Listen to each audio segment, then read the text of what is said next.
നിലപാടുകളുള്ള ആൾ നിശിതമായി വിമർശിക്കപ്പെടും, നിലപാടുള്ളവൻ നിന്ദിക്കപ്പെടും, നിലപാടുള്ളവനെ നിഷേധി എന്ന് വിളിക്കപ്പെടും.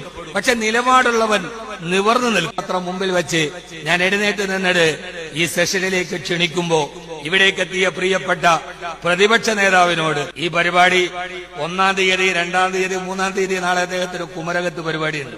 അദ്ദേഹത്തിന്റെ പേഴ്സണൽ സ്റ്റാഫിനെ അവരെ അഭിനന്ദിക്കേണ്ടതുണ്ട്. അനിൽ സാറിനെയും വിനീത് സാറിനെയും ഇത്ര മനോഹരമായി ഇത്രമേൽ സ്നേഹത്തോടെ സ്വീകരിച്ച് ആശയവിനിമയം നടത്തി പ്രതിപക്ഷ നേതാവിന്റെ ഒരു ഡേറ്റ് അത് തീർച്ചയായും ഈ സെഷനിൽ വേണമെന്ന് ഞങ്ങൾ തീരുമാനിക്കാനുള്ള കാരണം ഹംദാൻ ഫൗണ്ടേഷന്റെ തീരുമാനം, അദ്ദേഹത്തിന്റെ വായന, വിശാലമായ വായന, പരന്ന എഴുത്ത്, അതോടൊപ്പം തന്നെ ഈ അദ്ദേഹത്തിന്റെ ഏറ്റവും വലിയ കൃത്യമായ ഒരു നിലപാട്, ആ നിലപാടിന് സമകാലീന സമൂഹത്തിൽ പ്രസക്തിയുണ്ട്. ആ നിലപാടിന് പ്രസക്തിയുണ്ട്.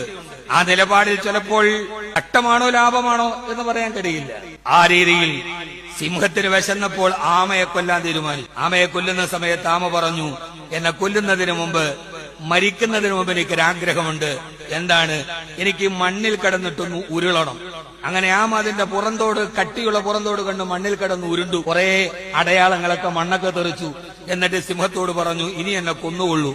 ആശ്ചര്യത്തോടെ സിംഹം ചോദിച്ച ഒരു ചോദ്യമുണ്ട്, എന്തിനാണ് കൊല്ലുന്നതിന് മുമ്പ്, കൊല്ലപ്പെടുന്നതിന് മുമ്പ് വെറുതെ യാതൊരുവിധ പ്രയോജനവുമില്ലാതെ മണ്ണിൽ കിടന്ന് ഉരുണ്ടത്? അപ്പോൾ ആമ പറഞ്ഞൊരു മറുപടിയുണ്ട്, വീട്ടിൽ നിന്നിറങ്ങിയ എന്നെ നേരത്തെ തിരിച്ചെത്താൻ കഴിയത്ത് കാണാറ് വരുമ്പോ എന്റെ ഭാര്യയും മക്കളും അന്വേഷിച്ചു വരും. അപ്പോൾ എന്റെ ചിതറിത്തിടക്കുന്ന എന്റെ ഈ ശരീരത്തിന്റെ ഭാഗങ്ങളൊക്കെ കാണും. ആ സമയത്ത് ഈ കിടന്നുരുണ്ട മണലിലെ പാടുകൾ കാണുമ്പോ അവർ ഒരിക്കലെങ്കിലും ആശ്വസിക്കും, ഞങ്ങളുടെ അച്ഛൻ വെറുതെ കീഴടങ്ങിയതല്ല, അവസാനം വരെ പോരാടിയിട്ടാണ് കീഴടങ്ങിയതെന്ന് അവരുടെ അച്ഛനെ കുറിച്ച് അവർക്ക് ആത്മവിശ്വാസം ഉണ്ടാകും.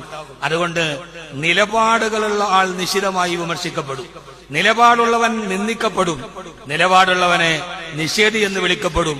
പക്ഷെ നിലപാടുള്ളവൻ നിവർന്നു നിൽക്കും. വിനീത വിധേയത്വത്തിന്റെ വിഡ്ഢിവേഷം കെട്ടി കുനിയാതെ സമൂഹത്തിന്റെ മുമ്പിൽ, താൻ അഭിസംബോധന ചെയ്തവരുടെ മുമ്പിൽ, താൻ ഇതേവരെ കണ്ടവരുടെ മുമ്പിൽ നിവർന്നു നിൽക്കാൻ കഴിയുന്ന നമ്മുടെ ഒരു പേഴ്സണാലിറ്റി ഉണ്ട്.